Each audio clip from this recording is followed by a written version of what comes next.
Let's go.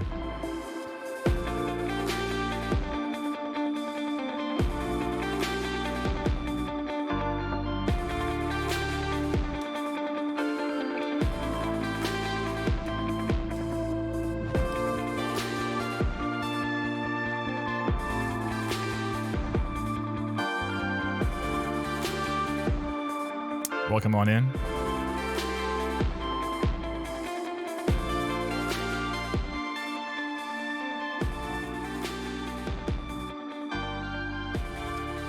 I thought we might go classic today. Seemed the occasion.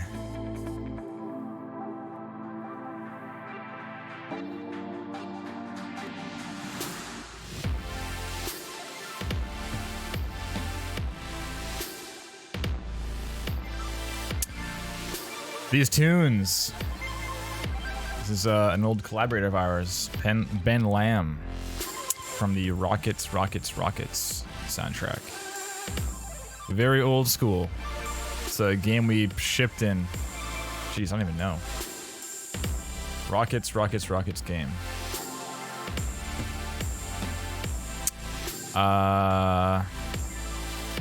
2014. There you go. 2014. Yeah, nice background. You like that, Joe? This is our very old school background. Very old school. Very. I mean, I have the shirt on too, yeah. You like that? You see it? Huh? Yeah, very old. Old AF.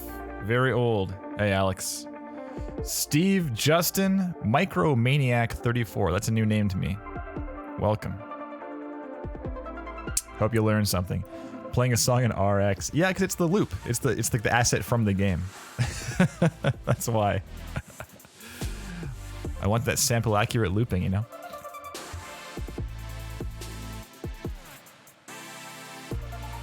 Hey, Brittany. Good to see you. You love it, the RX or the background or the old school shirt logo or what? Or you just love it all? Maybe you just love it all. I love it all. Brandon, I miss IG88, man. Where's the 88?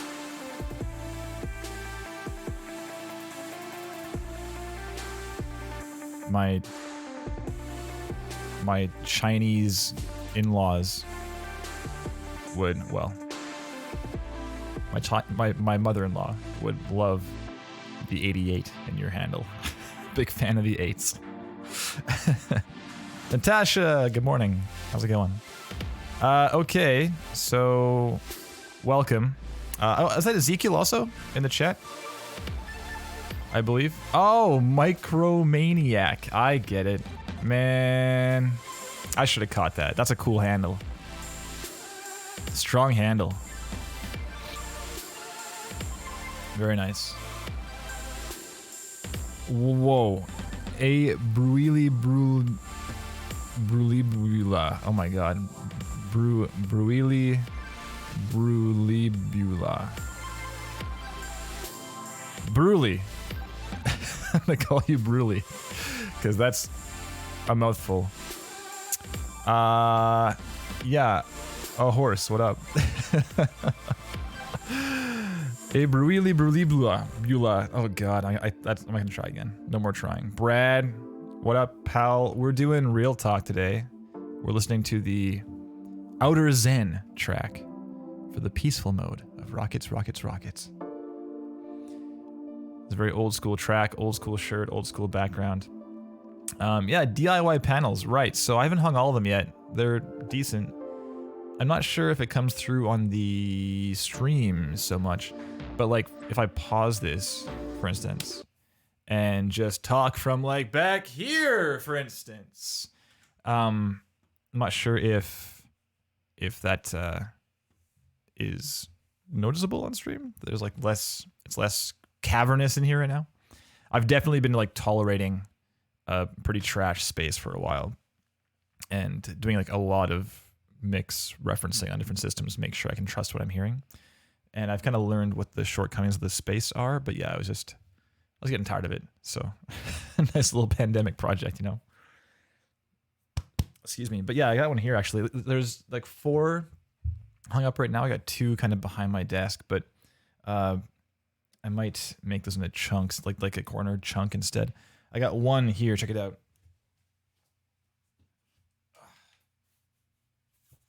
So it's basically, yeah, it's like, 3.5-inch insulation inside, like acoustic insulation. And then this fabric I got online is shipped here, and it's like acoustically rated also, so it's nice and transparent apparently. And then the back is just like some, very, very, very thin, kind of can see right through it cloth just to keep the insulation in, basically. It's stapled all around, wooden frame. Pretty, it's like, it's maybe 8 pounds-ish, 8-10 pounds. Yeah, it's all right. I like it.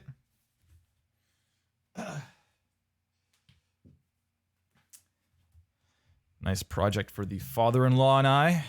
Definitely. Nice bonding experience. Learning all about his new son's work. There you go, right? Easy.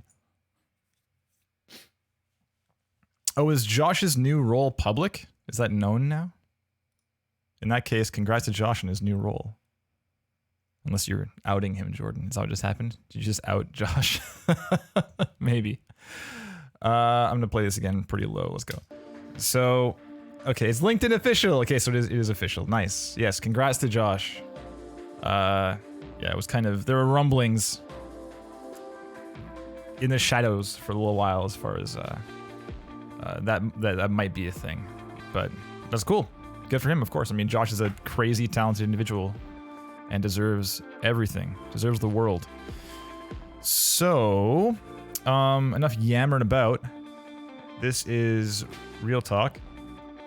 And we are looking at some game audio up-and-comers. Right here, we got Romaniak right here. See, I thought it was like Romaniak. Is that right? Romaniak? Or Romanuk? I think Nuk is like as N-I-U-K, right?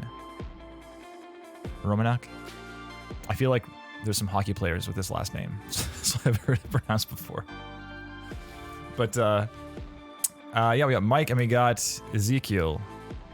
Claverie? Claverie? Is this a French name? Portuguese name? I'm not sure what this is. Let me know if I'm saying that even close to right. Ezequiel, right? Is that assumable? I'm assuming that's correct. So, anyway, we're looking at some sound design stuff. Claverie. My French isn't very good. My R's are trash. Yeah, so we'll be taking a look at their websites and their demo reels and giving some feedback as to how they might increase their odds of landing a gig. That's the idea, at least. So you can say it with, well, maybe you can say it with a Spanish accent. I don't know if I can. Claverie. All right. So we'll be looking at it from a standpoint of, check this out. Boom! Classic criteria coming at you. So we got presentation, material selection, content quality, and distinction. The presentation, we're looking at the website on the whole and kind of how things are presented in general. It's not a web design critique stream, so it's really just generalized stuff like, is the most important stuff right in our face when we arrive to your page and that kind of thing. Is there too much information or not enough information, or, It mainly comes down to things like, hey, I loved that thing in your reel, can I learn more? And sometimes you just can't, there isn't more information, and that's really tragic. So it's kind of usually where it lands, that kind of focus. And for the demo reel itself, we're looking at things like flow and kind of storytelling. Since this demo is basically a teaser trailer for you, it's important to convey you can tell that story of yourself. And as well, looking at things like the bookends, your name and contact info, and the titling for each shot, each clip, as far as telling what things are and what you did on them, that kind of thing. For material selection, we're looking at what pieces you actually chose for your demo reel and what things might appear in your portfolio. Things like this Fmod demo, for instance. And what these various pieces might suggest about your past work history and your current skill sets and your future ambitions. And again, it's really important to realize that people coming to your site might not know you very well or at all. So it's pretty damn important to, you know, communicate through not only like words in the screen, but like implication. So if you have redesigns that heavily implies like these are the kind of things I want to work on, helps a lot. And just for reference or for your information, I am going in blind and I have not met Mike or Ezequiel before, so we're new friends. Hopefully fast friends in the chat right now. There you go. Next up, content quality. We're looking at the demo content and if it's good, just if the sound design's on point. And if there's room to improve, I will certainly let you my opinion of how it could be improved if I notice anything in particular. And I'm sure the chat will be happy to let you know as well.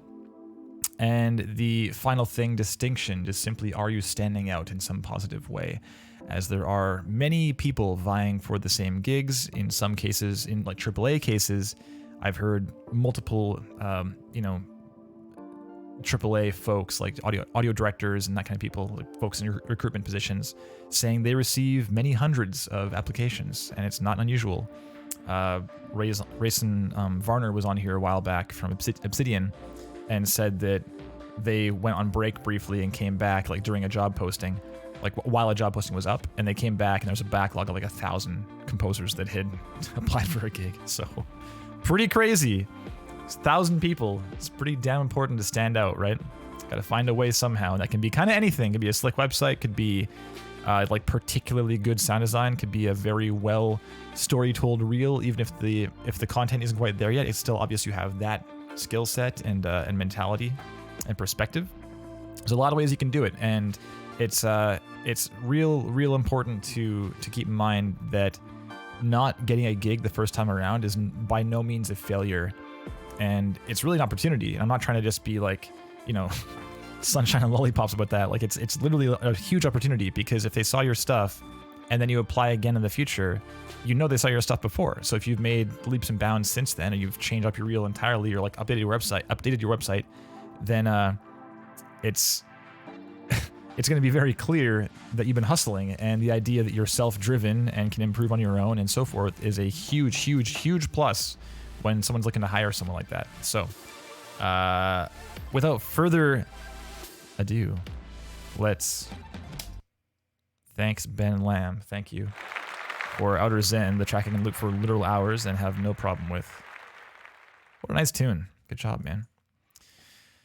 Okay, so I believe I saw Ezequiel in the chat first. Where are you? Are you in? So yeah, you're from Argentina. Are you in Argentina right now? Like, where are you both out of? Maybe we'll learn that on your about pages. We'll see. Move to France. Okay, you're in France right now. I mean, I assume if you're in London, okay?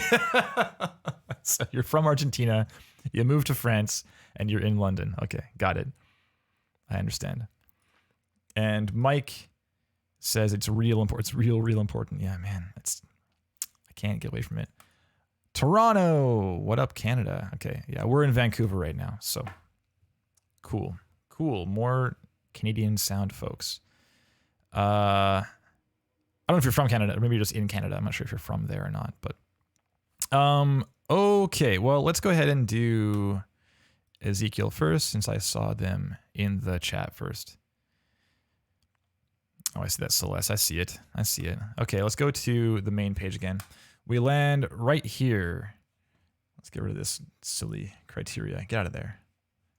Cluttering up my stream. Let's go. We got a main page with nothing but a play button. Wonderful. Okay. We got sound, linear redesigns, a few things here. We got, Pathless. I played Pathless recently. Okay, implementation and stuff. Great. Okay, and music. Commercial things, personal, some tunes. Nice. Okay, cool. Cool. Let's go to about. Hello. I first discovered the wonders of sound and games when I got a Super Nintendo and Casio keyboard for my 11th birthday. I am originally from Argentina and moved to France to study music composition at Paris 8 University. I then moved to London, I missed that detail when I glanced here, to pursue a sound engineering diploma at SAE.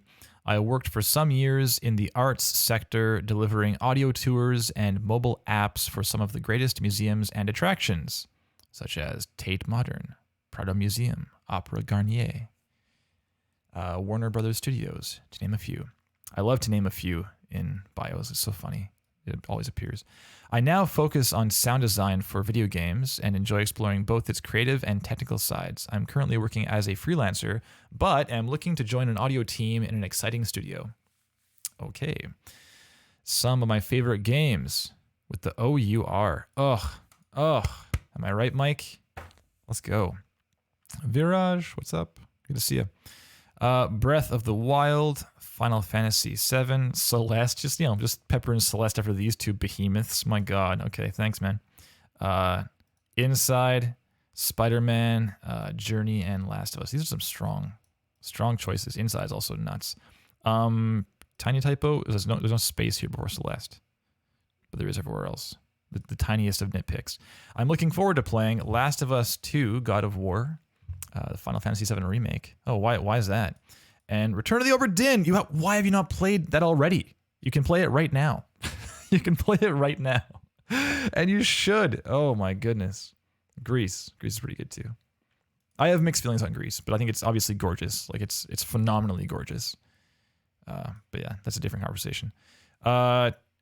Contact. There it is. Great. And Instagram, is it relevant to sound stuff? Sound is in the handle, so probably. Ezequiel Sounds. Look at these pictures of sounds. Oh my goodness. Let's go. This is the best thing. Please.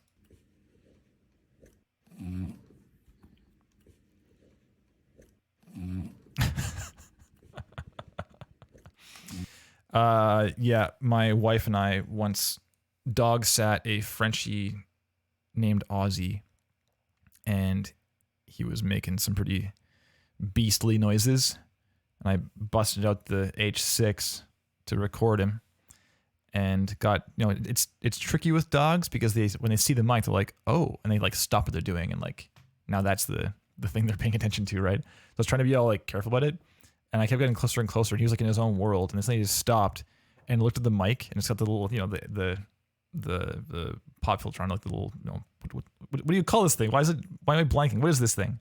There's many names, right? What is this? What are you? I can't pull it out. That thing's on it. And he's like, yeah, and he like, exactly, he thinks it's a ball. So he like kind of stopped and like is here recording him, and he's like, just like the slowest bite. It's like, is this for me? I will try to take it. And he like just bit down like so gentle. It was like, that's not for me. This doesn't taste good. Yeah, the Frenchie recording is a challenging process, definitely. Great. And Twitter for sure works. Okay, wonderful. Nice. I mean, yeah, in general, just presentation stuff. Oh, there's a hello here. I didn't even see it. It's a hello in, can you see it there? I can't even highlight it. There it is. I can highlight it. It's just like, it's here. Oh, it's behind this. That's why. I'm so silly. Of course. It was here. Just a little odd, like scrolling there and having it go away. Okay, so in general, website-wise, I mean, it's like super, super basic, which is not a bad thing. I mean, obviously, you're going for the minimalism thing. I do like that this is here. Like the video matches the page and like the little sine wave and stuff. Excuse me. Black on gray is like, there's nothing like special about it, but it's also very clean. So that's your call. I think for what it is, it's fine. And I guess we can watch a reel now, yeah? Shall we? Let me just crank this all up, turn my sidechain off, double check levels. I think we're all good. Okay, I'm gonna do this too. How long are we? We got 1 minute and 5. Wonderful. Let's go. Oh, neat.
Thanks, pal.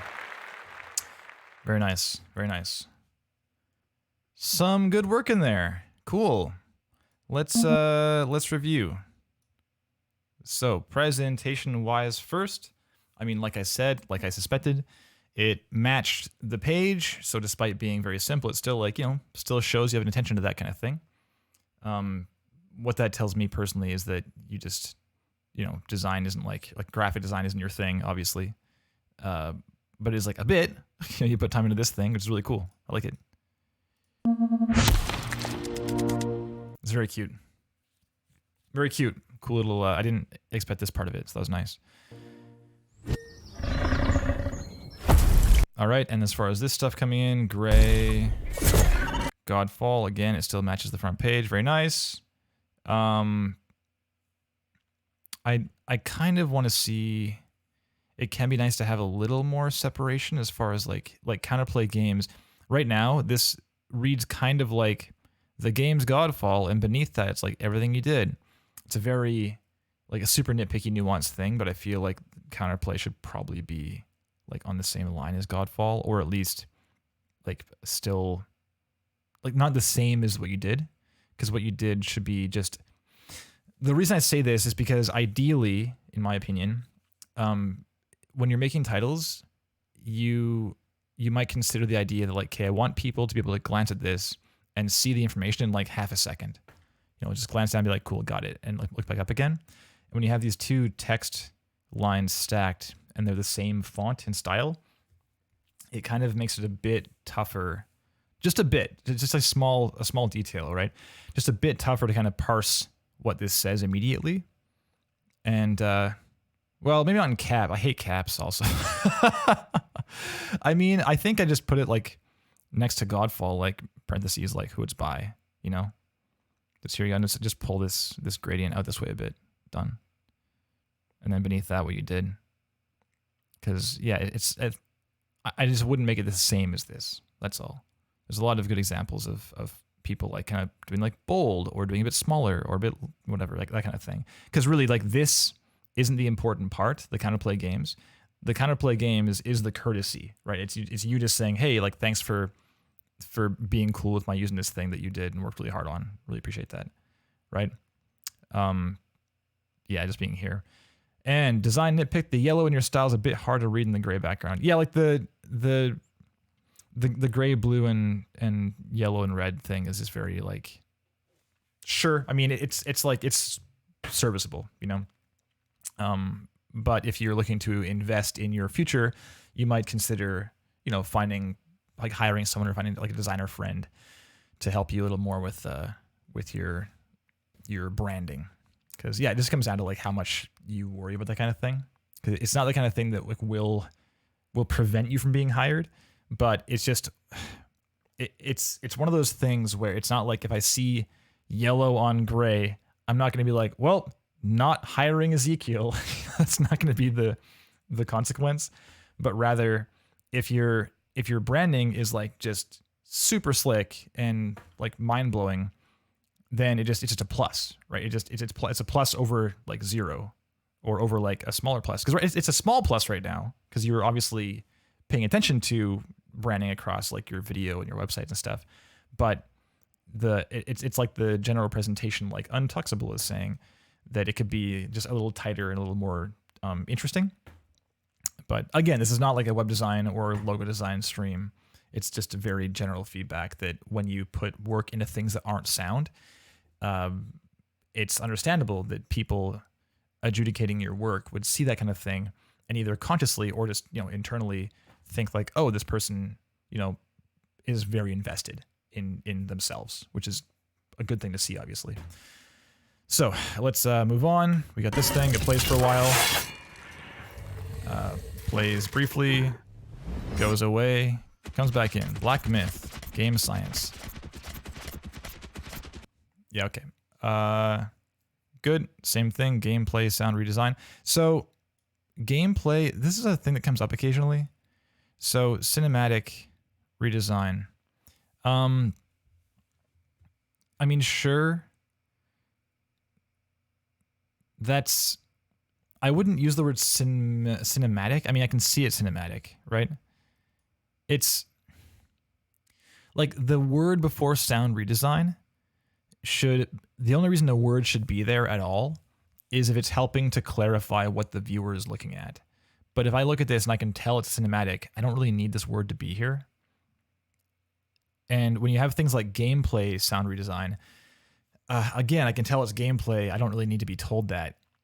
So the only time that I would recommend putting a word before sound redesign is if you like did the implementation. Like for example, you mentioned Celeste. We have the Fmod project for Celeste is publicly available, and you can connect Fmod to the downloaded purchased game on Steam, and like you can mod the game basically, right? You can put in your own sounds and such, or mess with the mix, solo, different events, that kind of thing. So you can do that. So if you were to do a redesign of Celeste, it could feasibly be in engine. Like it wouldn't have to be only a linear redesign, right? So having like linear sound redesign for Celeste would be helpful, but clarify like, oh, okay, it's not in engine. The same way that saying, oh, this is like a gameplay sound redesign, and maybe in parentheses say like Fmod or something, or even like Fmod sound redesign, because that would be, again, a further clarification of what this work actually is. But yeah, like Black Myth, I don't think you have access to their engine or like the source, right? So there's not really any reason to put gameplay here. Like we know it's gameplay, it's fine. These are nitpicks, but moving on. Yeah, same thing, Pathless. The Pathless. Did you intentionally choose games that have two parts to their names so you can use your yellow and red? Okay, I guess there's three here. And you kind of cheated on Godfall also. It's like God and Fall. All right. Moving on, we got this one. Re-implementing Celeste was a big source of learning for me. Would recommend to anyone. Well, that's awesome, Jordan. Of course. I'm stoked that was so helpful for you. That's why we did it. It's also very scary to pull the curtain back on your own work. It's a little bit terrifying. I sent the whole thing to like the fine folks at Firelight actually to be like, hey, can you please just go over this whole project and see if we're doing anything super dumb and things that you wouldn't recommend us teaching to others, basically. And they went through and they're like, no, it looks pretty tight, so no worries. I was like, oh, okay. Didn't do much to alleviate my fears, but yeah, I'm glad it's been helpful to people.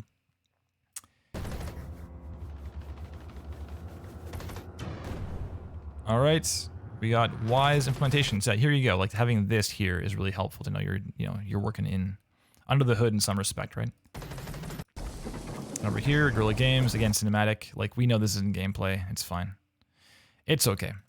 So yeah, lengthwise, 1:05. I mean, there's some points where I was kind of like, okay, you probably don't need to have this going as long. We can talk about that in the next bit of conversation here. But on the whole, like I knew it was 1:05. I don't know if everyone, like other than me, checks the length before they press play, but I feel like knowing the length beforehand makes me more okay with watching through something, Like if for example, there is some content in a reel that is maybe like, not up to snuff. It's like a little bit mediocre, a little bit amateur, or just kind of smacks of inexperience. And and I'm looking for somebody who is, you know, I quote unquote, as someone hiring, I'm looking for somebody of a certain level of experience, and it seems like maybe they're not quite there. Then and if I know their reel is like 8 minutes long, I'm not gonna watch through it. But if it's, because I'll be like, okay, I get the idea. I might skip through maybe. But if it's a minute long, I'll probably still watch it because it's like, oh, it's a minute, whatever. Like they're being courteous of my time. The least I can do is like watch through their minute long, you know, teaser. So yeah, like knowing it's a minute 5, I had no problem watching this. Though there were a few points where I was like, okay, you can probably get on with it. But we can talk about that. Luis says, for the Celeste implementation, you have to own the game like in Steam or something like that, right? Well, no. So kind of. So to implement in Celeste, then yeah, you'd need the game Celeste, of course. But if you just want to like take a look at the project, well, I guess like Jordan's saying there, so you could like mod the project and listen to events. Yeah, you can just like make an account at the fmod page, and then you'll have access to download the entire source project, and it has all the audio included, like all the audio and music and such. So you could just go look at it independently if you want, like watch a Let's Play and get the idea for the game. But if you wanted to download the game, there's instructions in the fmod download, like in the fmod project download, that tells you how to go into the game files and like kind of reveal the or expose the live updates so you can connect to the game. And it's pretty powerful, pretty cool. Okay, let's talk about the material selection here. So we got, let's see. First thing is Godfall. Next thing is Black Myth. Next thing is the Pathless. This is a bit less of like AAA. Like Godfall is definitely like a beefier project than the Pathless. The Pathless had maybe, how many people are at Giant Squid? Like not very many. I mean, the audio team was like Steve. Like it was just Steve Green. Yeah, Steve Green. I'm gonna check that right now. Is that right? Steve Green. Yes, I'm correct. Okay, good. Yeah, like audio was Steve Green and music by Austin Wintory, of course. So it's not a big team, whereas like Godfall, like other projects are like Horizon is obviously a much, like Guerrilla Games is a much larger team. But still, I mean, Pathless, Giant Squid definitely prize themselves on making like AAA experiences despite being a smaller team. So that's not totally out of place here. And the idea of like a sprawling world to fill out with sound is certainly, you know, it's a parallel with these projects. So, and then Space Journey, personal project, is a cool one to kind of pepper in here with, it's like, okay guys, so listen, I want to work on Godfall, just so you know. I want to work on Black Myth, and the Pathless is pretty cool too. By the way, here's this thing I made, but no, rest assured, I want to work on Horizon. It's effective. I like it. It's a good kind of implied storyline. I assume that's what the gist was of this whole video. So, okay, so let's the clips wise, and this kind of measures into the presentation thing I was talking about. This clip in particular, I felt like was a little bit samey throughout. Like you got a pretty dynamic clip to start. There's like different story points and stuff to work with, right?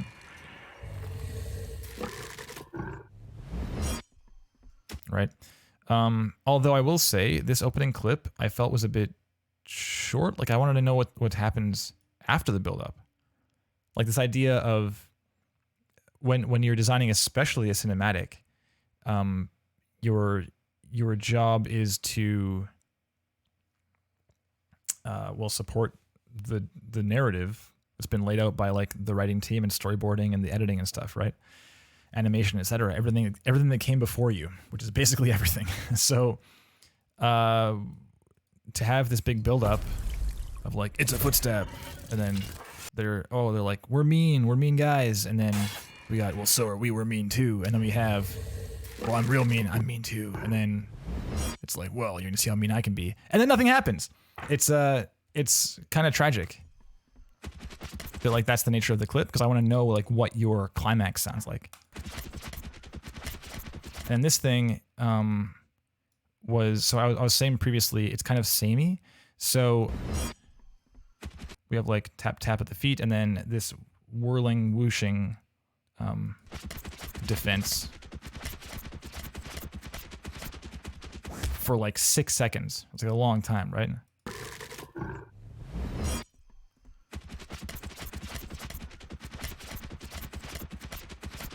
Seven seconds. So 7 seconds of kind of the same sound, and I'd be much more interested in like what a phrase of combat sounds like, rather than like the same combat kind of moment or like story point over and over again. Just in terms of helping to sell yourself, the idea of like selecting your clips such that you have this like complete thought, that's like a complete phrase, can go a long way. So in this case, like I just said that the opening was like, oh, and then just nothing. So it doesn't have the release, the build, release. And then this one here, it kind of, so that is like a full story kind of, but it's like this weird, like unchanging thing for a long time and then into the final hit. So I feel like it might be worth having a clip where there's like a little more going on than just the same kind of like defense for a long time. Pathless. I've never seen Pathless redesigned before. This is kind of cool.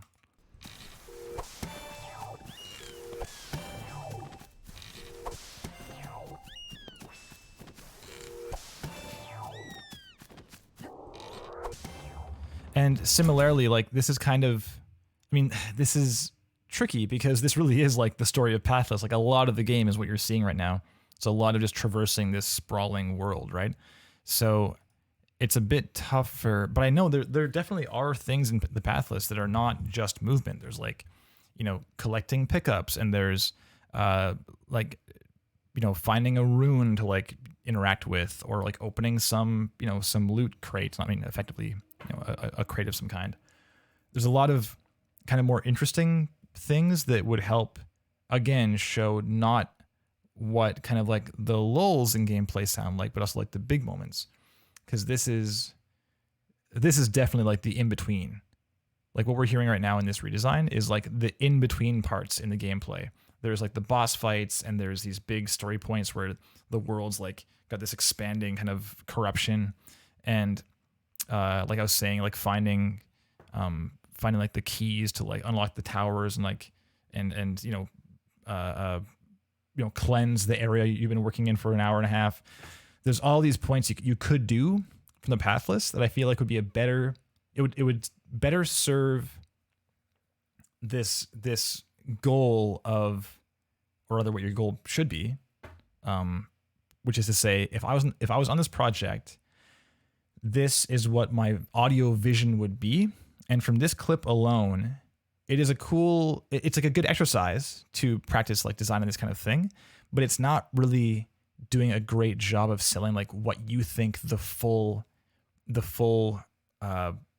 like the box is within which the game's audio resides, right? There's boundaries as far as like how big it gets, or how shiny it gets, or like how bassy it gets, or how gritty, or there's all these adjectives you can pick and choose from, right? And from this alone, I don't feel I have like a good impression of that. And the same kind of goes for this combat moment here. It just helps to have a little more in terms of like the bigger moments, and really the bigger moments are like super fun to design too. So you know that's always a good bonus. The visuals in Pathless are pretty fun, so I'm sure you could have a good time with that. Okay, Journey. I like this clip. Space Journey, not Journey. Journey's a different game.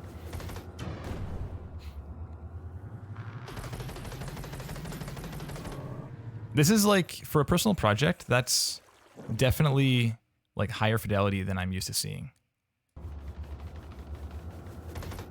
Nice work. I have notes, certainly, but I mean, we can get to that in the next bit. And then Horizon, I mean, I've seen this clip design before, probably like 4 or 5 times now.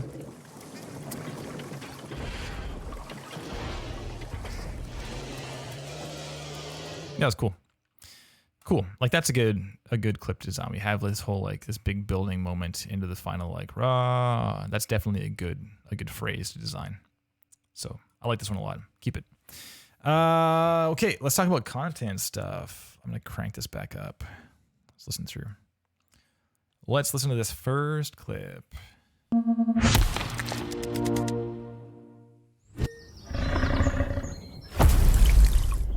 So this opening thing, I didn't really mention this previously, but so I liked everything except for the very last, like, because this, and the reason I don't like it is because if you're doing a J cut, sorry, a J cut for those in the chat unaware, a J cut is when you introduce the sound of the next clip before the visuals. So if you look on, like, if you imagine a video editing timeline, there's like the clips of I have a visual here to work with, but I have 2 batteries. Here you go. 2 batteries. These are our clips, all right? You have clips back to back like this. And when you have audio is often like just beneath it like this, like matches the same clip, right? But instead you can go like, oh, and like put the audio a bit earlier. And then, so it's like a oral introduction. So you kind of get a bit of a foothold going before you see where you're going to land. And there's a J cut here. You can hear the ambience and a bit of a roar in the next scene coming in right about now. Right, J cut. So I like J cuts. Big proponent of J cuts. However, you start the J cut and then go thum with the fade out here. And I feel like you should just commit to the J cut at that point, because it's like, and we're going here. No, we're not. You know, it's this like yanking me around kind of thing. And the note just feels like it's kind of out of place and feels like we're still here, but we're not here anymore. And the very first time I watched it, I was like, oh, that was kind of weird. And I didn't know why I felt it was weird the first time, but now that I've heard it again, I know that's the reason, is that it felt like we're going 2 places at once. I would just fade the whole thing out on that little like breathy roar thing. Just fade across at that point.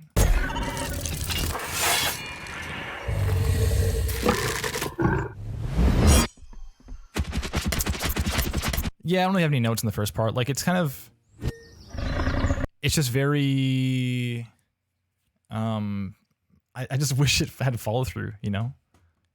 I wish I could hear what happened next. Cool footstep. There could maybe be a little more fidelity to the water here. It's kind of general. Like the first impact of the foot doesn't really sound wet. We hear the water afterwards, but not to start. I want like a little the kind of, you know, the split, the splat of like the foot hitting the water, like kind of displace it at first.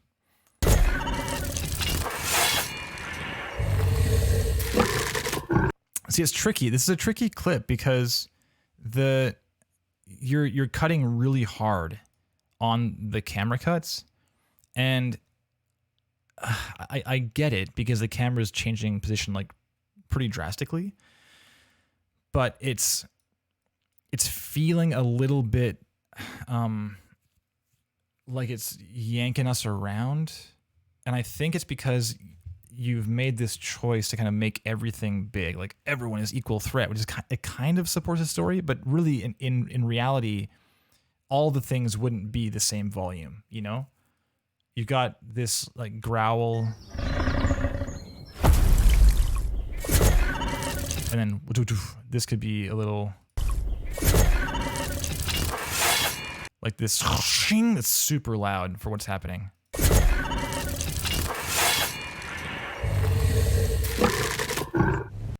And that there too, like that pullback. It cuts off really hard in the vocalization.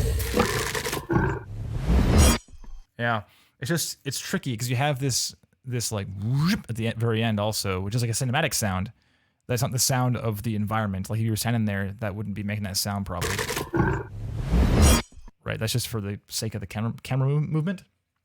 But you only do it there, so it feels kind of strange because if you have cinematic sound design in a cinematic sound design, I'm just saying like, you know, sounds that are for the sake of the cinematic and not things you'd be hearing if you're in the environment, if you're like there watching the scene take place.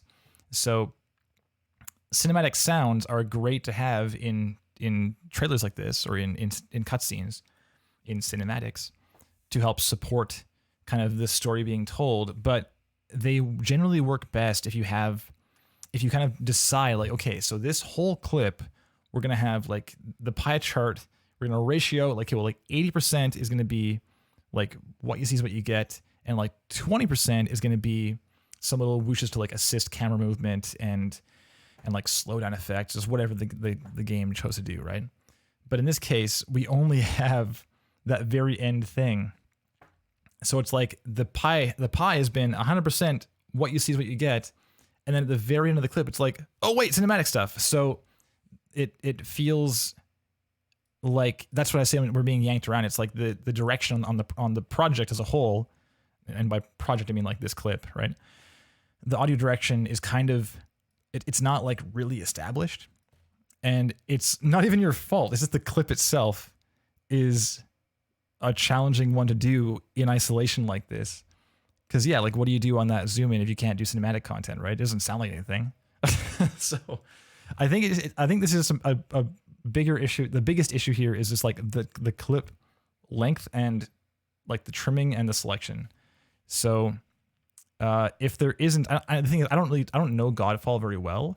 Maybe the clip just ends there. It's possible. In which case, then this is still a challenging thing to deal with, right? So, yeah, like maybe it needs some cinematics in the beginning side. Yeah, so it could maybe, but the thing is, there isn't really any like call for cinematic sound design here. You could do things like this foot falling can be like wider. You can make things like larger than life. That's an option.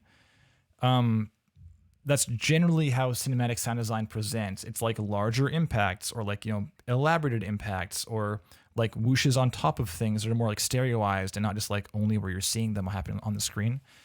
There's it's a lot of options. But in general, I think you could probably just, your coverage is great. Like you're covering all these things that are happening. I think you could have a little more detail on, what we're seeing, like these, like I was saying, the footfall in the water, and like this guy with these whooshes down.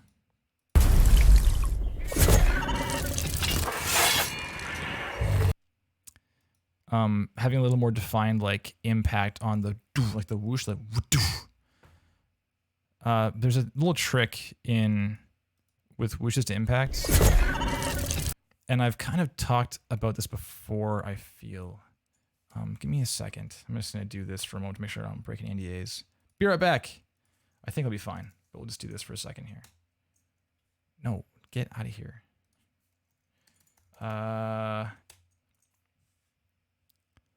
Okay, so this gonna work? Sure. What even is this? Paint 3D. I've never used this before. Let's go. I've never used this. Let's go. We're in Paint now. Paint 3D apparently. So let's say that you have your whoosh. It's happening to here, and then it goes like boom, and you have the impact, right? Just on a timeline. So what you've done here, Ezequiel, is you've got like this kind of, if you look at the waveform, it goes like, yeah? It's like there's your waveform, like that kind of. And it's like, can you hear that? Hear it again. It's like, right? It just goes up and down. That's it. What can be helpful is, rather than taking that approach of, well, I'll leave that up actually, Control Y. So rather than having it only like that, what you can do is, we'll go blue instead. So let's say the impact is here. You still want that impact, right? You want like a doof. So there's your transient, whatever it is, of the hand hitting the ground, the fist hitting the ground. So we'll say the whoosh comes up the same way. But what you can do is, rather than going straight to the top, when you go to the top like this, you tend to lose this transient because it's not a transient anymore. Like the definition of a transient is moving from a lower amplitude to a higher amplitude, like very quickly, like a snare hit, right? So if you do that, it's a problem. So what you can do to both have the whoosh like, you know, have the movement and also hit the transient, is you can go right to the top, and before you get there, you can go back to here, you know? And I think that what you'll find is that's a great little trick to basically still have the movement, like maintain the idea of movement, but rather than you have right? Hear the difference there? And that this helps a lot because this moment here is really, really important to hit, right? So listen to this one more time here. You get like, it's like, right? You don't really have a, and there's 2 hits, mind you. Like this is definitely going to be a smaller example, but like I use this approach comes up like again and again and again and again in sound design. Like is way more powerful than you know. Moving on, we're talking about transients too much.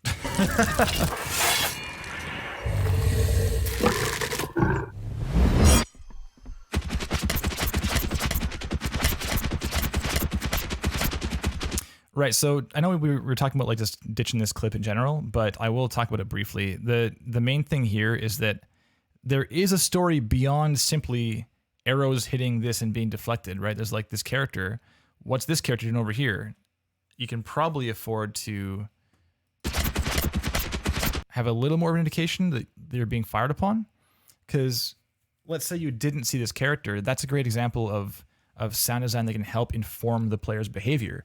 If you hear enemies firing at you from the right, you can turn to your right and deal with the threat, right? But right now, we only really hear like the deflections and not really the shots. You know, it's pretty important. This is a very important thing to illustrate in your sound design, like for game design reasons, not just for it looks nicer, it sounds nicer. It does sound nicer, but it's a big problem as far as like thinking about what players will do. You know, it's like a next level of kind of maturity when it comes to doing sound design for interactive projects, is you think about what will players do and how can I help them do the right thing. And that there was a little like death cry on the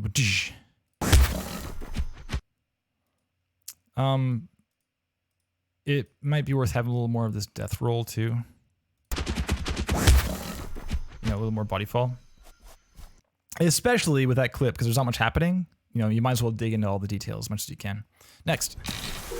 So, right, I was talking about this briefly clip-wise, but it's sound design-wise, it's neat. It's definitely quite different than the original game. The movement's great. I like it. I mean, it sounds like the game does. I like the bird popping in here and there. I don't love the when you get the you know, what even are these? They're like, they give you speed boosts basically in the game. They allow you to move and jump and so forth. They're like movement power-ups. So given that, I mean, I played the Pathless, and the thing is, I don't know if you played it or not, Ezekiel, but like you get these things all the damn time. Like, I mean, an hour of play, you might hit like several hundred of them, you know? It's like very, very, very frequent. So I mean, Steve Green, the original sound designer for the project, he did a great job of like keeping these like pretty measured in their size.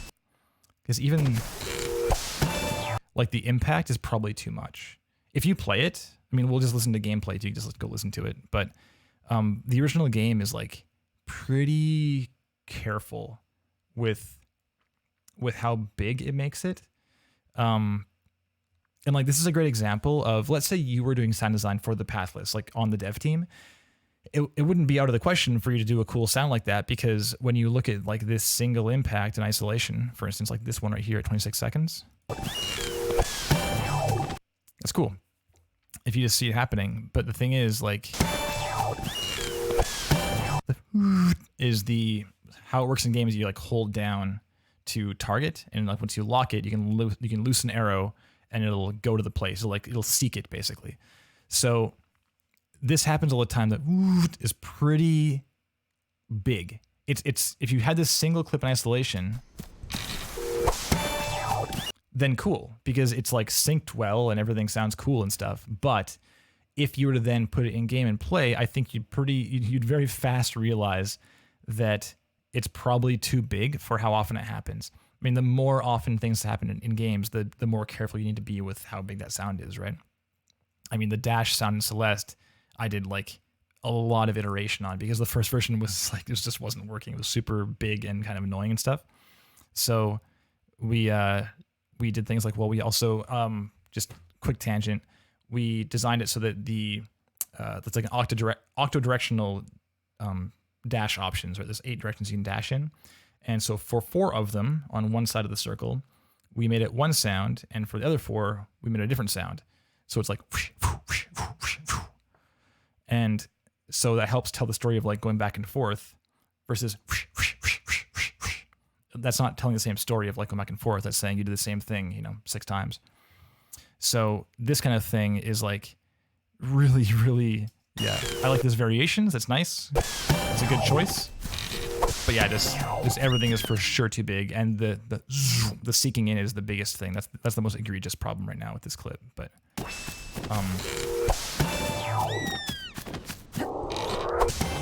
got some like nice little subtle ambience in there too. Yeah, I mean, good job. It's definitely like cool sound design. It just might not be like the most appropriate for the project. That's all.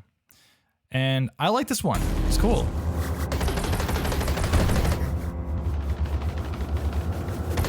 So one thing is, I don't know this project. It's your personal project. I don't know what the deal is with like your ship versus their ship, but I did notice that it was the same sound for the gun.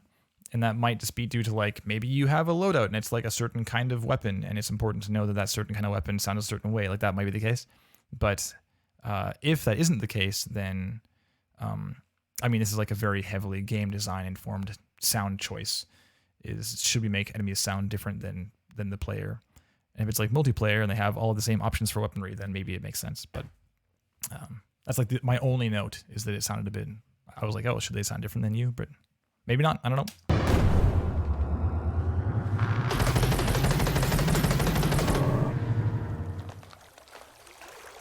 Yeah, it's not bad. There's a bit of, it did smack a little bit of like, you can hear the pitch variation happening. Like, that kind of thing.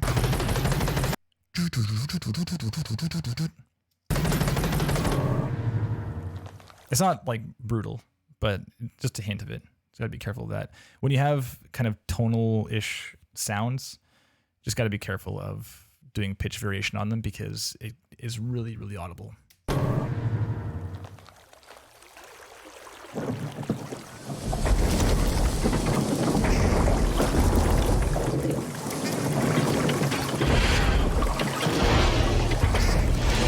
So I love this piece.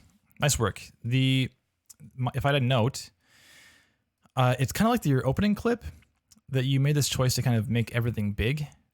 I think that it may behoove you to make some choices. And the thing is, the canvas is yours, right? You're not working on this project. You can do whatever you want, but maybe make some choices of like, what are the biggest story moments? And let's pull those ones up in the mix. And then let's identify like what the next one down is, maybe next one down from there. Like pick moment to moment, like what's actually big. Because if you listen through this, we'll do eyes closed one time, yeah? Like from 45-ish, 48-ish. Eyes closed.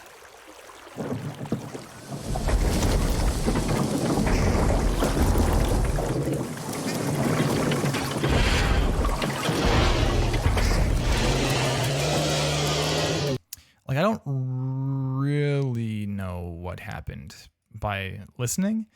And it's a lot of like creak, creak, creak, creak. And that's like appropriate, sure. A lot of like water movement and creak, creak, creak. So it may be worthwhile being like, what's like the big moment? Like, we listen through Muted, for example. We got like a lot happening, right? Like maybe right there, that big movement there. It kind of like, it was like woof, kind of rocks to the side. It's pretty big, right? This step is pretty huge. There's like this big boom. Like where's the moments where like the large things are happening? and maybe dig into those really hard and keep like what you've done for sound design is it's strong. It just might be that the next step might be like, well, what's not as important, and just pull things down a bit.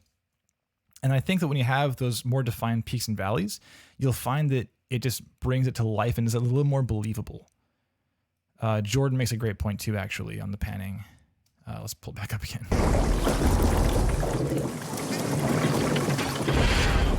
Yeah, so we're hearing things like pretty wide. The stereo field's kind of important to realize. That's why like the equilateral triangle of your head to your speakers is pretty important, because it creates a phantom image, right? If you play the same thing out of both speakers at the same time, you hear it in the middle, even though there's no sound source there. Because it's how our ears and brain interpret, sound arrival times that are equal from two different sides. They go, oh, well, if it's the same, the thing must be in front of you, even though it's not. So that said, it's pretty important to think like, well, what are like the bounds of the left and right? And in the case of a stereo field like this, yes, absolutely employ panorama and make this thing more rich rather than being all like dead center. Of course, good choice. Just it might be that you just want to do this. And if you're in, I mean, it could be as simple as going to your main output and being like right channel in, left channel in, or like the aux that this guy's on kind of thing, right? Just pull them both in.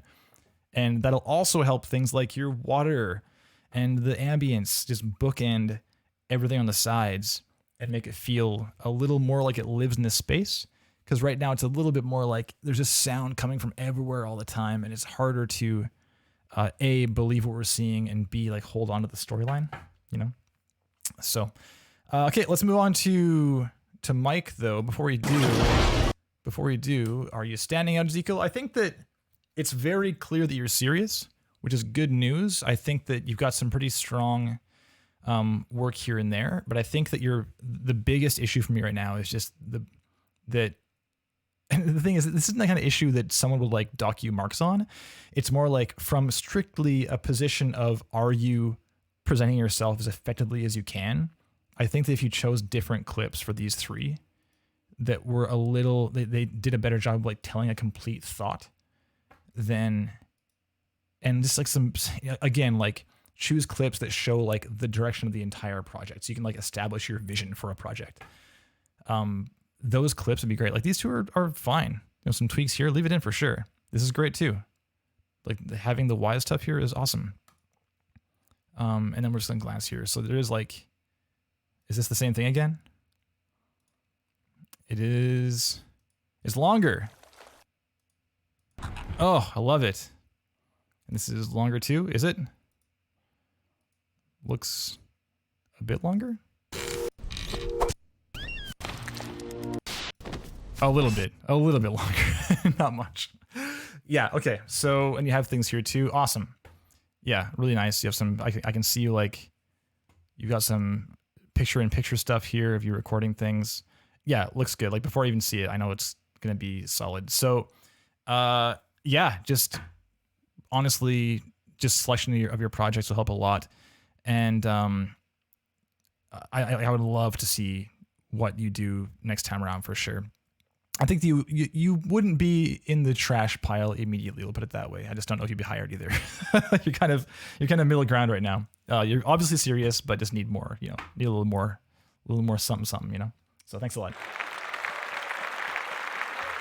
Okay, moving on to Mike. Mike, you gave me 2 links. So I got this page, with Mike's smiling face at various events. So we got the KRKs and a shiny system. Okay, so game audio. I think you gave me like the about page. Oh, my bad. I pressed about myself. So I was given this page and the sound design reel. Is that the same as this one? YGJDX. YGJD. That's the same page. Okay. So that's fine. I'm going to close this then. We'll assume that we're going to land here. It's also front and center. So you can assume that someone will watch this first. That's fine. So my most recent sound design reel features the following projects. Okay. I mean, we can watch it and find that out. You probably don't need this text here.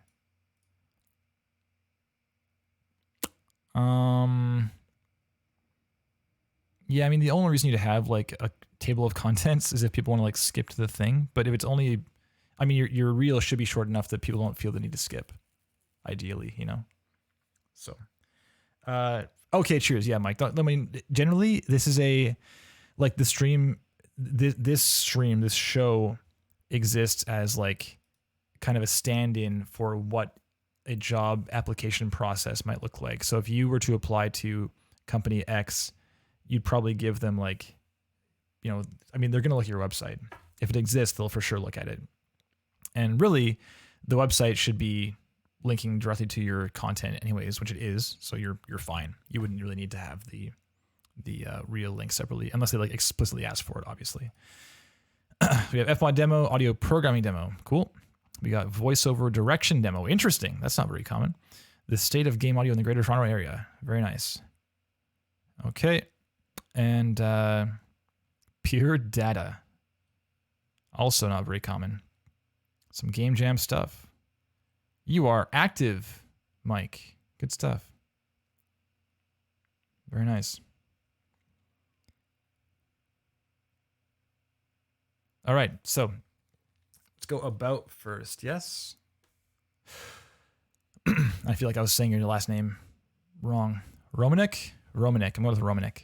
Mike Romaniak is a sound designer with a keen interest in audio programming who captures sounds and organizes them into sonic environments for video games. He finds creative ways of attaching logic to content and building audio systems that are reactive, interactive, and adaptive. Strong opening paragraph.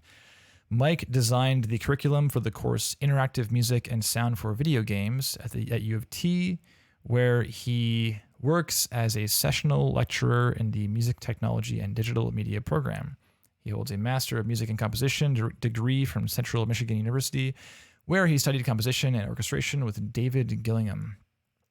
All right, as a strong advocate for diversity and cultural diplomacy, his master's thesis research earned the Robert Newby Fund to support diversity efforts at CMU. In 2016, he earned a professional development certificate from the Institute for Cultural Diplomacy in Berlin. In 2018, he co-wrote and produced the audio soundtrack for Ancestors and Elders, a multimedia ballet collaboration between over 100 Indigenous and Ukrainian Canadian creatives, including Running Thunder Dancers and Shumka Dance Company. All right. As a performer, Mike has toured Canada coast to coast, the US of A, Europe, and parts of Asia with a variety of acts. He has contributed to the music and or production of over 30 albums since 2011. His contributions to Lemon Bucket Orchestra's Lume, I don't know, and Murka albums helped earn the band 2 Juno Award nominations for World Music Album of the Year. Yo, strong bio. It's definitely like on the longer side as far as bios we see, but it's really dense, you know? Like I don't feel like you're saying, I have a passion for game audio. My passion for game audio has been with me since I was a kid. As a kid, I did audio things. Like it's very common to see like wordy bios that have that kind of content in them. Whereas this is like, here are the things I've been like actively doing and achieving, which is great. Super cool. As I got to like this point in the bio, I was like, well, I do want to keep reading because obviously Mike's doing stuff. So that's great. And sound design is CRM. Yes, very nice. You're obviously doing it. Obviously. Nice. Okay, cool. Good on you. Let's go to other projects first. I like the other headings. It's like, hey, I'm active doing other things too. And it's not all games, but mostly games. I do like that. It's a very kind of, because I think what's very common is people will like glance at a page like this. And if there's a lot of things, which there is, then again, it just expresses like, hey, I'm busy. You know, which is a good thing to be.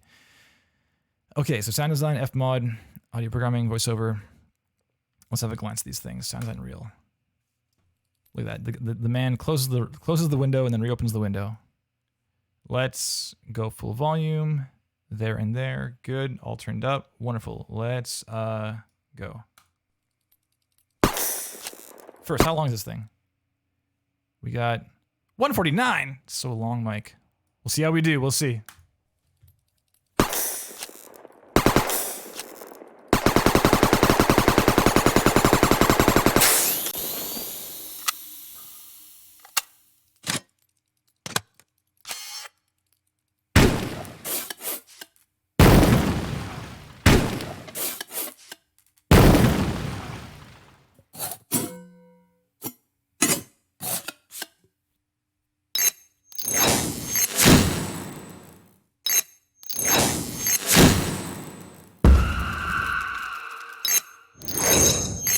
Around here, I'm feeling like the need to just glance ahead and see what else you're doing. But we will watch the entire thing for the sake of the stream. Yes, let's go.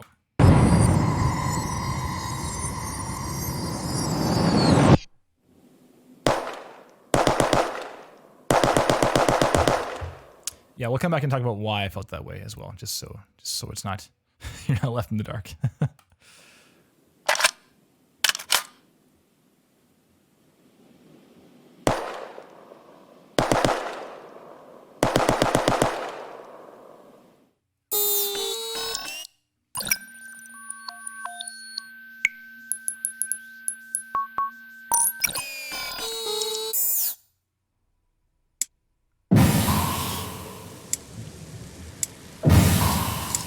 Yo, Frostpunk, let's go.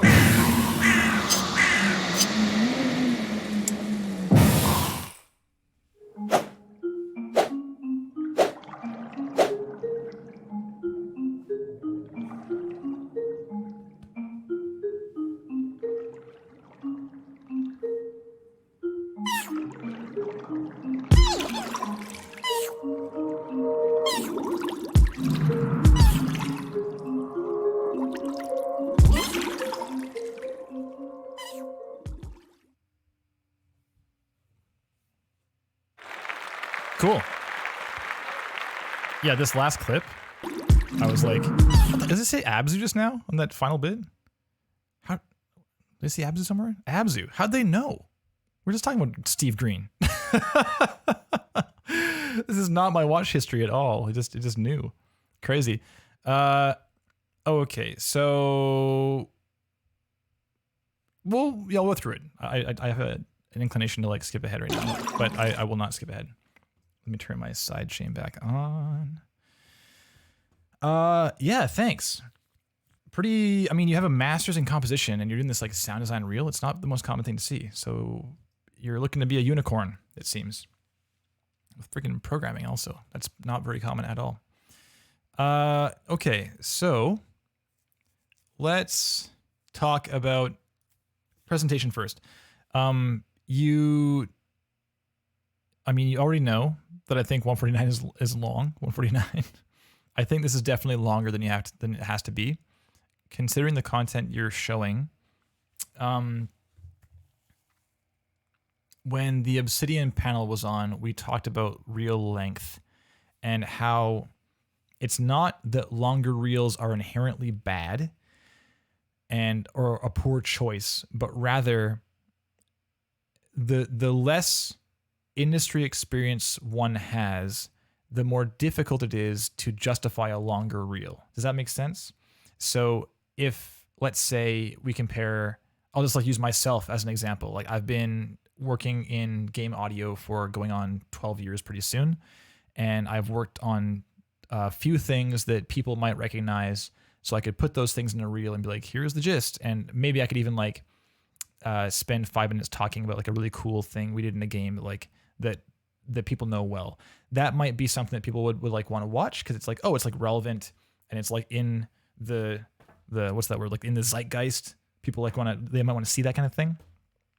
And compared to someone who is just starting out, like perhaps even less experienced than yourself, who's like fresh out of school, is like showing like student projects and sound redesigns, that kind of thing.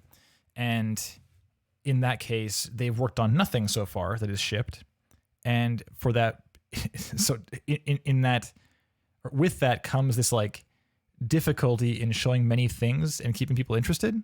because it's pretty rare that someone at that state in their career would have enough content to successfully hold someone's attention for like 5 minutes, you know? Like a minute is almost always enough.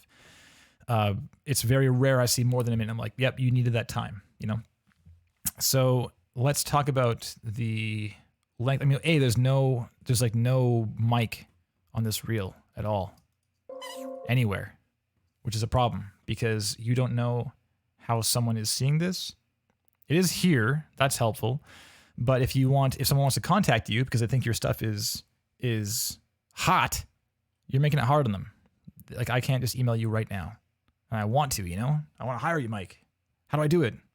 So that's why the intro splash and like outro splash are very helpful. It can't possibly hurt to have more impressions, you know? Say, hey, it's like my name and also my contact. Hit me up. Cannot possibly hurt. So moving on, the titling here, this is like fine. It's all right. Weapon redesign, I definitely prefer like the lower thirds in general. It's just like is more standardized. But it's just a taste thing. I do like how you change the font color to match the backgrounds. It's nice. It is like not at all the default choice that people make all the time. So this kind of thing, like adding more information on the thing, this is probably better suited. Like this isn't a lot of information, but any additional information is probably better suited for like a secondary video to elaborate upon this clip they saw. And this is kind of a symptom of the length of your video, because you want to have time for people to read things like this, but you don't really need to. If you say like, hey, why is new E4? And here's my classic AR-15 M4 rifle, and you have a picture, like a pick and pick of whys, and people want to learn more, they will go to like your other video and watch it. Like this video, it serves as only a taste. Like get the shepherd's crook, like pull them in, be like, listen, my stuff's awesome, right?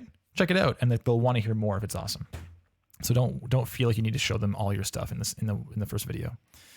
Let's move on. We got Frostpunk. I've never seen Frostpunk redesigned. That's cool. Cool choice. It's by 11-Bit in Poland. We love those guys. Really good pals. They're like some of our best friends in the industry who aren't clients. It's kind of weird. We just have this this wonderful relationship with them. Okay, we got indie gameplay, source, micro mash. Yeah, like the word source also, like this in general, you could probably stand just to trim down like the words in general. The same notes I gave to Ezequiel, your goal is just to make it as obvious as possible for someone to glance and know what they're looking at. So, and this is definitely reversed to what's typically seen. Like if I were to pie chart out the number of times I've seen like what you did and then the source versus the source and then what they did, the source followed by what they did is like 99% plus easily. It's this is definitely a little bit odd. And the thing is, convention doesn't mean you have to do it that way, but there's like not really a downside to doing it that way. It's just titling, you know. It's you can certainly put your own spin on titles as far as style and stuff, but as far as what people are used to seeing, again, your goal is to have their attention on your awesome sound as often and frequently as possible, you know, just as nonstop as possible. So the moment you start straying from convention, you force people to like take a second look sometimes, and then suddenly you've lost their attention on the cool thing you know in your sound design work. So just be aware of that. Okay, and then let's talk about like flow from clip to clip. How's this looking? Wonderful, tasteful, consistent. I like it. Done. The briefest of palette cleanses. Okay, so material selection. A Medieval is a cool game to redesign. Also, they're doing another game right now. I think it's kind of also very like throwback first-person shooter, Heretic, something or other. So, right, the length is an issue. The material selection. I mean, you got some guns in here. You got some other guns in here, like this gun, and then the grenade launcher. This is definitely very like, I'll see reels like this sometimes where it's really, really focused. It's like hyper focused on these like isolated sounds. This AR-15. This one, honestly, was where you regained my attention a little more, because it was like this full. Again, it's very similar to Ezekiel's notes, where it's like a full phrase idea. We have like the in of the in versus the out of the UI, some like movement, some selections and stuff. Are you sure? Yes. Moving on, and it's gone. So we have this full. It's like a full story told. In, interact, out, right? That's great. And this is definitely much more indicative of what you might see in game. Whereas this kind of stuff, like this clip here, it's just silent with everything else happening, right? We have only the grenade launcher. And I see it says a weapon redesign, but having this designed in the space it lives in can go a long way. Because the thing is, I'm hearing things like, for example, in this clip, I heard reverb on the weapon interactions, and we're like in the sky, right? So it's kind of I heard reverb because it's a silent background. It just becomes an issue at that point. So having fully designed gameplay is almost always going to be better in terms of showcasing your aptitude for sound design in general, and to show your sensibility for game sound design specifically. Because yeah, you can design like the sound of this thing happening, but showing it happening in gameplay and like its importance compared to other sounds in the game and stuff like that will go like it'll just go farther. So that is to say, it's just like Ezekiel's notes again. It's not this is hurting you. It's just that taking a different approach might help you more. That's all. Okay. All right. So moving on to I love like this clip here as well, like the movement through the UI. And UI design is also not very common in general. Like people don't do UI design very often. So this is great to see. Very cool.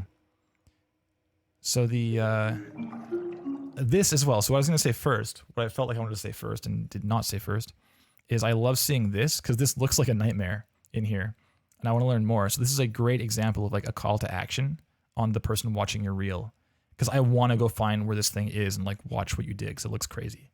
I'm a big fan of like technical Fmod things. So, okay, let's talk about content things though, because I certainly have notes. I'm not a big like shooty gun design guy at all, but I can certainly give you some notes here.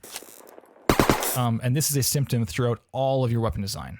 And it's pretty egregious and is definitely, absolutely the next place you should focus your attention on your sound design work. And this would be the feedback from basically anyone who works on guns.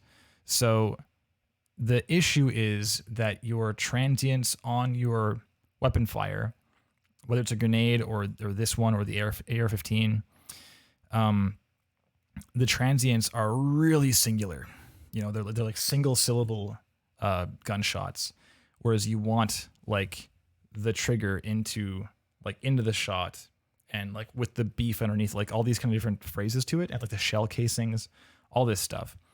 It's more of a phrase than simply like bah. You know, it's not just like bah. So hear this one here. That transient's like so defined. It's like da da da da da da da. And then same thing for the grenade launcher. It's like on both the explosion and also on the launch.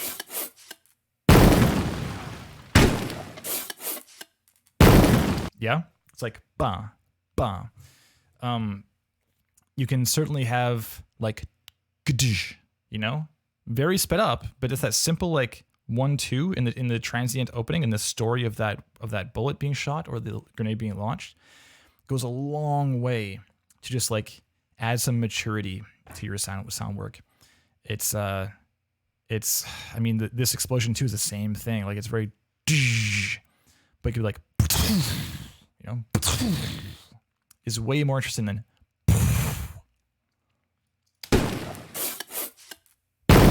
Yeah, so that's an issue there. The idea of sounds having beginnings, middles, and ends, and designing all of them is probably my biggest note for you across the board. Like in a lot of your sound work, that's probably worth having more of like this, and this. One of the biggest kind of light bulb moments I had in my earlier years in sound design was I had like all my stuff, I had maybe, I don't know, 6 layers stacked up for some UI sound or whatever it was. And it was like a dung kind of sound, just like some button click. And someone suggested to me that I could just simply move a few of the regions forward a bit. And suddenly it's like a phrase of things happening. And it was like, holy crap, this is suddenly so much more interesting and not just like a singular thing that I'm having a hard time make sound interesting. Because yeah, when it's a single syllable with a single transient, it's of course hard to make it sound interesting because it's just one thing. You're restricting yourself so much. So yeah, just think of like that happening on a transient start for an explosion, for something like that. Like that for the transients versus is going to be for sure just better on the whole. It's really rare that I need to do an explosion that sounds like this, that has a single transient.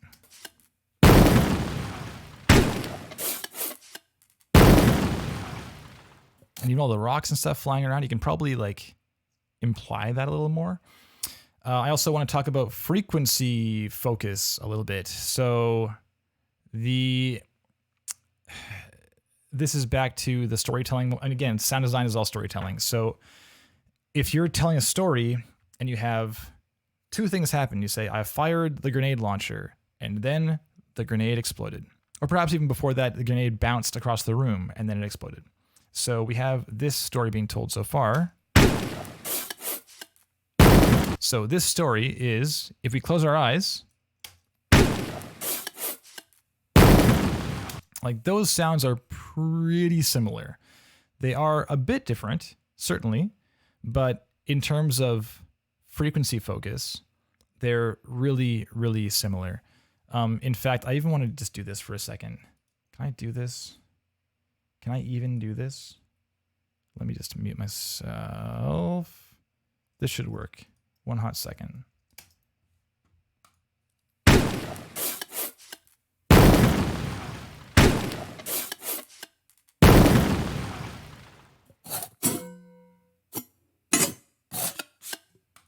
Okay, so we have this, and we're gonna do this.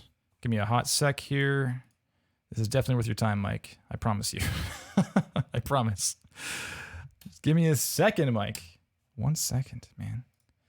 Where am I going? We're here. Desktop. We have a file. We're called, what's this file called? It's called PC Input 100. Let's rename that. Calling it Mike. All right, going over here. We're now good to go. RX is still open. We're in luck. Look at that. We're in luck. File called Mike. Where you at? There you are. Mike. Okay, here's Mike. There you go. So this is your fire. That's very quiet. Sorry, I'll pull up a hair.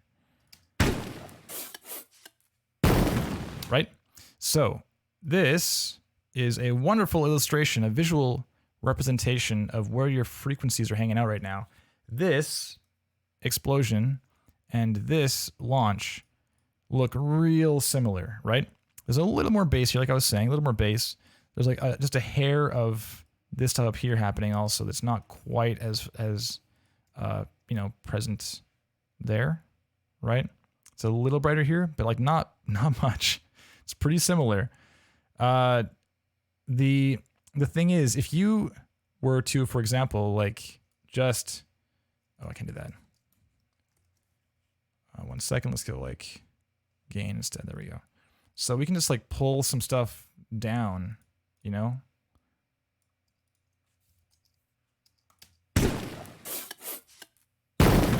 Like even that is already like so different. Let's be egregious about it. Let's look like this, pull out like 12 dB in the middle, just do a big chunk remove. Right? Like this, that's trash, of course, but the point is they sound different now. And so in the effort of telling a story of like, we fired this thing and it exploded. Now it's two different story points due to the frequency focus. So it'd be like, thum, or like, or they can be super different or closely different, but as long as they are different, that'll help, help solve the problem here. So, okay, The other thing is you fully missed the grenade bouncing also, which is probably worth doing, because the grenade bouncing will help inform like where'd it go, right? To the again, it's player information that we're delivering. If you fire a grenade like over some kind of obstruction and it bounces down the hall versus like stopping dead as it hits something, like that helps tell the player where it ended up before they even start moving again, or hear where the explosion is going to happen, right? So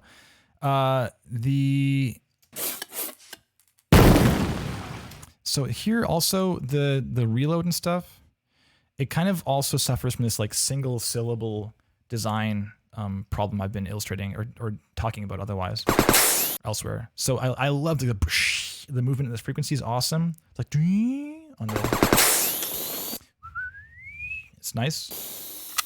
Like that movement there, I was like, oh, sick. And honestly, that surprised me. Hearing your gunfire versus that moment, I was like, oh, that sounds pretty sick, actually. Nice.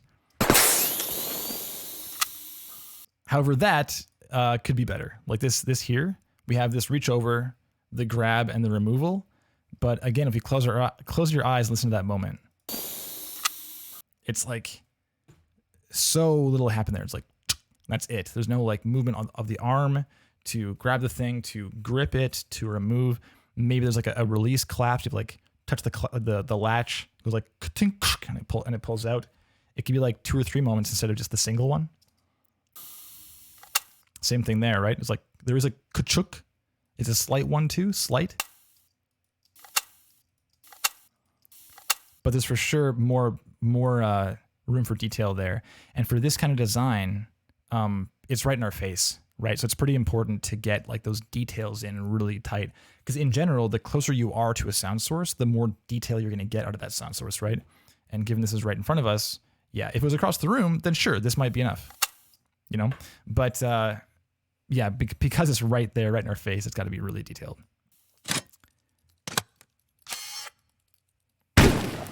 Yeah, cool. So the last thing I'll talk about is probably the Dead Space clip, because there's a little more to talk about here that's different than what we've already covered. So, and I know we're 133 right now, so I'll do this and we'll wrap it up from there, okay?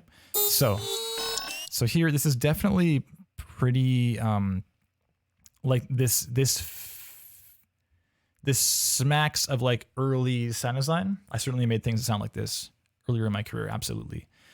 So the issue here, doing a great job of like making the different kind of articulations of the screen sound different. Because yeah, again, in terms of storytelling, it's like different things happening from moment to moment. So having a slightly different sound for those moments helps to tell the progression of the story versus like the same things happening over and over again. It was like, that wouldn't be the same thing as what you've done, right?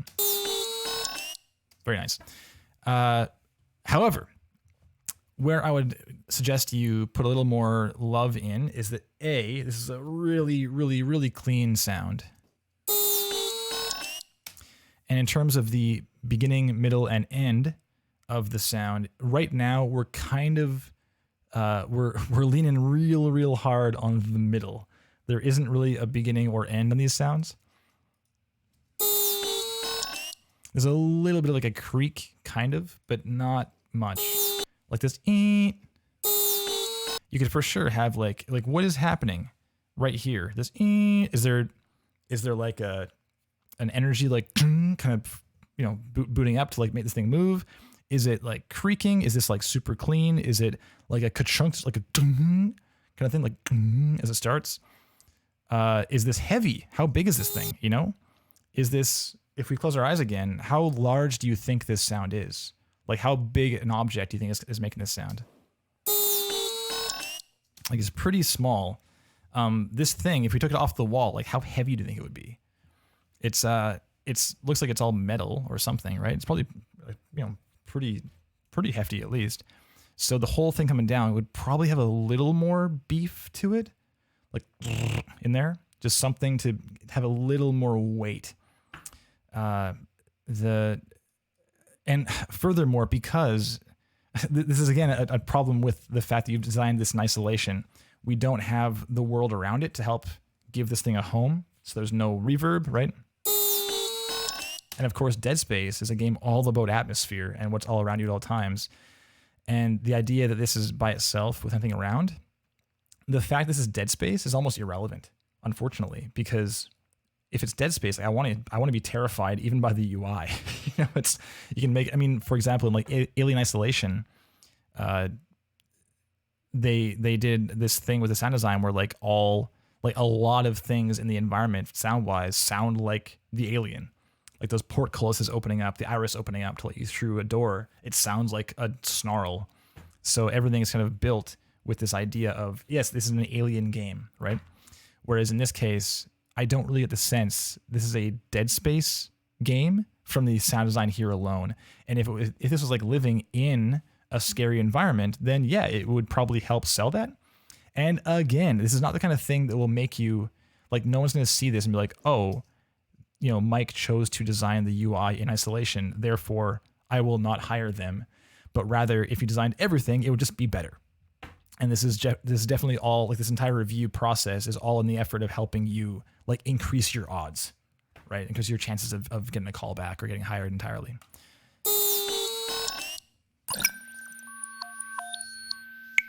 Yeah, so this stuff, I would be real careful, and I cut my teeth in sound design in like casual game sound design, like Candy Crush, those kind of games. Let me just do this again.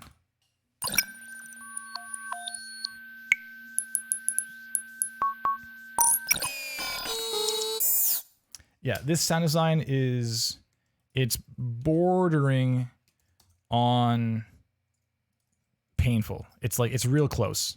It's not quite painful, but it's close. Close. We're calling this file close. One more time, put this in here again. So RX, there you are. And here's the file. So this stuff here, be real careful of that stuff up there. I actually have, or our entire team has a step in our design process and our shipping games process where we go through every asset one by one really quick at the end of the project and look for stuff like this, just to do a spot check. Because the thing is, yes, we are older people, right? We're not all like 12 years old, 9 years old, 6 or 2 years old anymore with our perfect hearing. You might not hear these kind of things. Like my right ear is like a little bit less solid than my left ear is, and I know that it's important to like check this kind of thing. In fact, we shipped Mushroom 11. This is a true story. We shipped Mushroom 11, and I was watching someone play it on stream, and someone in the chat was like, "What the hell is that high-pitched, horrible sound? It keeps happening." And I was like, "Oh, what are they? I don't hear a thing." And I went into the soundtrack, and sure enough, in like the entire soundtrack, we'll use this as an example, there was like one spot like right here that was just like blazing loud, and we were like, holy crap, like that's an issue, and it was just up here that it was just some side effect of some synth that was used or something like that, and we didn't hear it because it's at like 17K, but there's some 14-year-old is in the chat is like suffering. so it's really important to look for that kind of thing. But regardless, I mean, this is down at, I certainly hear 12K in both my ears for sure. And like this stuff here is, so we'll listen to only what's inside.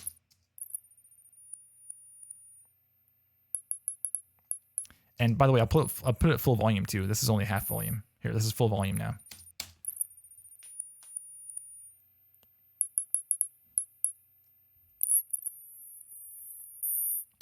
It's an offensive area because of the Fletcher-Munson curve. Humans hear frequencies at this level, or this frequency. They hear, yeah, human ears are very, very effective at interpreting these frequencies and transducing these frequencies. And your brain hears that, and it's real loud. It's rough. Even though it might be the same amplitude as lower frequencies, it appears louder due to how our ears work and how our brains and our ears interact. So it's really important to be very, very, very careful of this stuff up here because it's like in piercing territory. Like you could literally pull this down like 12 dB as a start, like easily, and that's probably going to be good. Like right there's also a problem. Just anytime you have like big moments like that, it's just, this is a pretty sudden moment. It's not that it's a bad sound, but just being at that, like that definitely borders on offensive. So be really, really, really careful. When you have high frequency sounds like that, you can pull them down so far in the mix. Like they can be extremely, extremely low. And they're going to get through, don't worry. That's why ambulance sirens are high pitched, because they cut through the city wash. That's why they're up there. It's not any like mistake or coincidence. So, okay, yeah, and Jordan raises a great example, a great point too. This kind of thing is dangerous because you might trigger people's tinnitus. So be very aware of solid tones that stay in the same spot and are at a loud level. Be aware. So I do like your coverage on this clip, but the content that you put in there is just a little bit bold in a few places, and it's definitely something that is you need to learn for sure, because it's pretty important to get right. Okay, I think I'll call it there for the time being. The gist, I think your sound design is like on its way. I think it's awesome that you have a background in music and audio programming, and you're looking to get into sound design as well, or at least improve your chops. And there's obviously like that FMOD stuff. I'm gonna look at off stream, and I'm gonna hit you up about that, because I do want to see this. I'm really curious about your FMOD demo. And I mean, you're obviously very serious, just like Ezequiel. Like you're obviously serious. Your bio speaks to it. All this content, all your game jam, involvement and participation, your freaking voice direction thing here. It's all really interesting. So it just comes down to just craft, just execution of the skills. So just keep pushing on this stuff, look to elaborate your sound into like beginning, middles, and ends, and think about frequency focus over time, and just think of all your sound design from a perspective of telling a story. Even if that story is like, I am taking this thing and putting it in the gun, that's a full story being told right there. And it's important to hit all the story points as that happens. So thanks a lot, Mike. I don't think you're quite in like I'm not hiring this guy for sound design spot yet, but you're absolutely standing out in all the things you've done. So that's awesome. Awesome to see.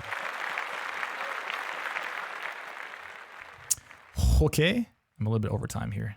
I have someone who's waiting on me, so I should really go. So I'm gonna play some more Ben Lamb Outer Zen to play us off. Here we go. There we go. For both Mike and Ezequiel, as always, feel free to follow up with me on Twitter below. That old pixel info is in fact correct. It's very old to look at, but it's correct. You can hit us up at Power Up Audio or it's ReggaeMK. I'll see you either way. And if you're looking to submit to Real Talk, anyone in the chat right now, feel free to do so at those Twitter accounts also. Or if you want to do it on our website, you can do that too.